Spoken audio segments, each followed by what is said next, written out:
Hi guys, welcome to my channel. My name is Chanel. This is where I show you what I do to optimize my life.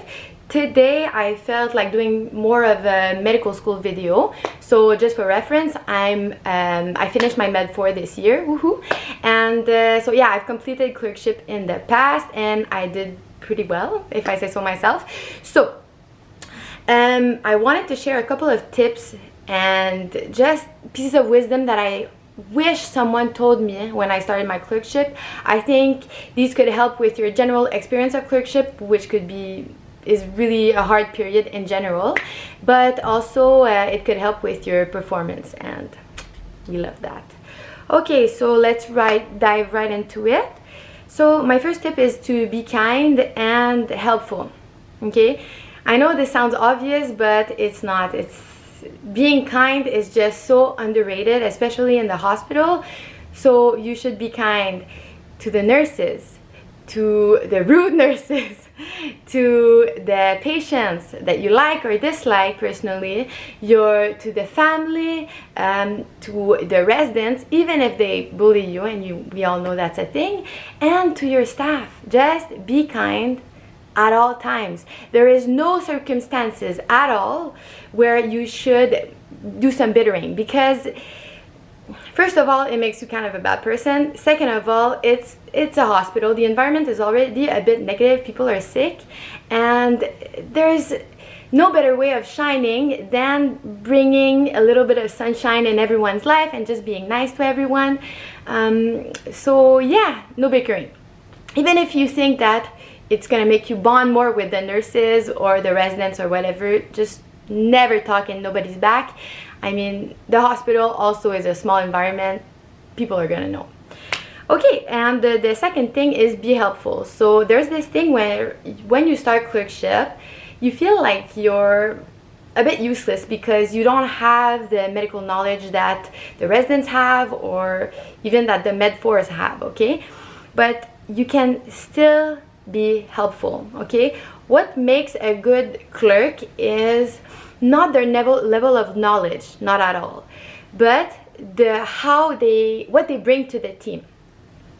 The residents, how they see the clerks is either you're a burden because they need to teach you and babysit you, or you help them, you take away a little bit of their work, okay? And that is just the key to having a good clerkship, because once the residents feel that you take away a little bit of their work, then it spares them time to teach you and just to be nice to you, okay?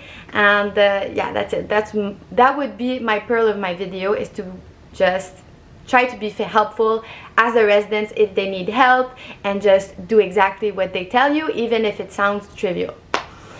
Okay, the second tip is don't complain ever. I mean, complaining is so inappropriate in a hospital. People are sick. You as a healthy medical student should never complain. No one wants to hear you say, oh, sorry, I'm tired, or oh, I had the worst journey in the bus today. I know some people try to bond over these kinds of talk, but I mean, no, just don't go there, and I guarantee that you will not regret it, okay? The third tip, is to prioritize learning, okay? So you're there not to excel. You are not there to shine. And believe me, it's a fact. People don't actually give a shit about you in the hospital, okay? You're there to absorb the more information that you can in the form of speaking with patients, listening to what's happening, what's the resident saying to the family, to the conversation between the resident and the staff, how the residents speak to the nurses, what type of information they're taking, how the whole system works, okay? Because clerkship is a lot about getting the feel of what it is to work in a hospital and how things work, what are the social norms in the hospital, etc. Okay, so never put your ego in the way of learning something new. If a resident asks you, do you want to try this thing, you've never done it before, probably you're going to be bad at it. Perfect, just go dive right into it, tell the resident, okay, this is my first time, they'll guide you accordingly. But it's the perfect time to make mistakes. You have no responsibility and people are expecting you to fuck up, okay? So just go, okay? Okay, so the fourth tip now is to be reliable.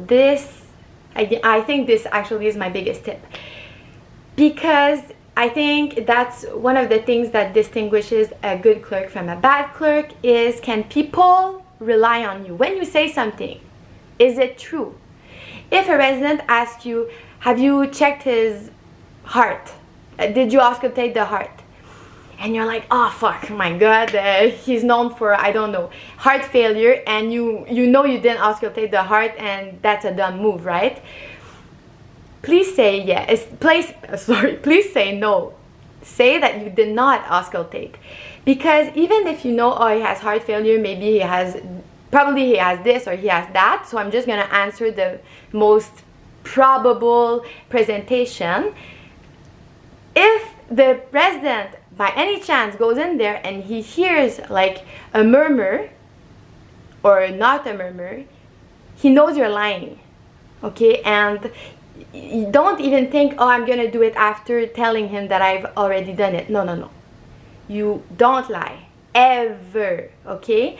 Because once they know you as a reliable person in the team, they'll stop checking on you and like breathing over your shoulder every 5 seconds. You'll have more autonomy and you'll learn more that way, because you're gonna have a good spread between working alone, working with supervised, okay? So yeah. Number 5 is never give excuses. No one wants to hear about why you were late this morning. You're already late. You already took away time from the team because they asked maybe for a few seconds, where's the medical student, okay? They do not give a shit if your dad, but I don't know, cat was sick this morning. Like, they do not want to hear it, okay? If you didn't do something and like you have like 1,000 excuses because you were doing this thing and instead of blah blah blah, they don't want to hear it, okay? Just like say, no, I didn't do it, I'm gonna do it later. That's it. No excuses. In the end, in medicine, I know in real life people are like, oh, intentions are really important, etc. In medicine, results are super important. Actions are important. It's less about intentions, because in the end you're dealing with people, and even if you had good intentions and it fucked up, in the end it fucked up and it's their life that's in question, okay? So no excuses ever. Okay, the 6th point is like this. Prioritize sleep over studying. This is super important, okay? Because like there's nothing ever that's gonna equate having good judgment because you slept well, okay? Like even if you study until midnight, the chances that you're gonna use that the following day are so slim. Like, just don't do it. Sleep. If you arrive home, it's like 8 o'clock at night, eat your dinner and go to fuck to sleep, because you're gonna wake up at like 5 the next morning, and it's gonna be like that for the next freaking months, okay? So don't ever stay up to study. The only reason you should stay up is if you have a presentation the day after, like a journal club, and you need to get ready for that because you're gonna present in front of staff. We've all done it. It sucks. You just need to do it, okay? The 7th thing is meal prep. That's easy, we all know. Or buy some like frozen food, because if you start eating shit, you're gonna feel like shit and it's gonna show in your performance.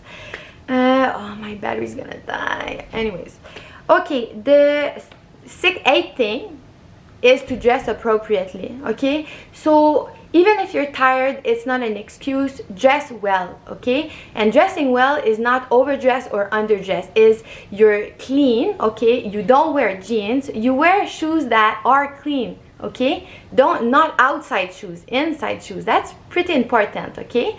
That you look put together. Brush your hair. Don't have greasy hair in the morning.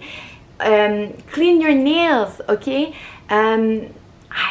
Etc, etc. Like, smell good. Not a lot of perfume because people hate that, but you know, take care of yourself, okay? Because you should be the face of health. People are trusting you with their health, and you should honor that by looking somewhat healthy, okay? That's a big thing. Then number 9, do not brag about what you did. Like, if they ask you, so what's going on with this patient, don't start by doing, so first I checked for this, and then I done that, and then I called this person, and people don't give a shit, okay? And it looks like you're fishing for compliments, when in fact we are all taking for granted that you've done your job, okay? This is just like normal stuff. You shouldn't brag about it. So instead, say like, okay, so this has been done, this has been done, this has been done, and talk as if you're talking for the entire team, because in the end, you are working for the team, okay? So it's not an individual thing, it's not I should shine bright thing, it's more like I'm a team player, okay? And people are gonna notice that, and they're gonna love it, especially the residents. They love when we do that, because in some sense, we are giving them credit a little bit, and they really deserve it, because even if we do something, they do supervise us, okay? And that takes a lot of energy. Okay, and the 10th tip is don't take anything personally. So if like a resident or a staff comes and criticizes you, take it as a compliment. I know it's a bit counterintuitive, but that means that they give a shit enough about you to take some time out of their day to give you a criticism so you can get better, okay? And as I said at the beginning of the video, this is the time to fuck up, okay? Because you have no responsibility, and people are there to help you out and to teach you, okay? And the more mistakes you make, the more you're gonna learn stuff, and in the end, you're gonna be a better resident, okay? The only thing about that is, if you think that what they're saying is unfair, don't say anything. Just thank them and then move along. Again, no excuses. We're not about that. If you think that they're being abusive, you need to speak up. Say something like, I don't feel this is necessary to tell me that I'm an asshole, I'm incompetent, I'm not here to be insulted, I'm here to learn, and I hope that we can work together to make that happen, okay? Or something like that. And if they continue, then you need to go and speak to your faculty, because that's a big thing. It's not going to change your rotation because you're stuck there, but if that teacher is that staff is really not a good teacher and is actually abusive, then you're going to save a lot of energy and time to other students that could be abused, okay? The last thing is be polite. So be polite with your staff, but like, don't be too familiar. It's your staff. Call them doctor or something, okay? Don't call them by their first name. It's totally not appropriate. Never tell if they ask about your weekend, they don't actually give a shit, okay? So don't tell them, so my grandma came home and then we had this for dinner. Just say, it was great, I saw my family, I'm feeling good. Something like that, okay? And you can ask them questions about their personal life, but again, just try to feel people out and be appropriate, okay? And with the residents, it's the same thing. Residents, usually you call them by their first name, that's fine, but don't be like chummy with them until they become chummy with you, and that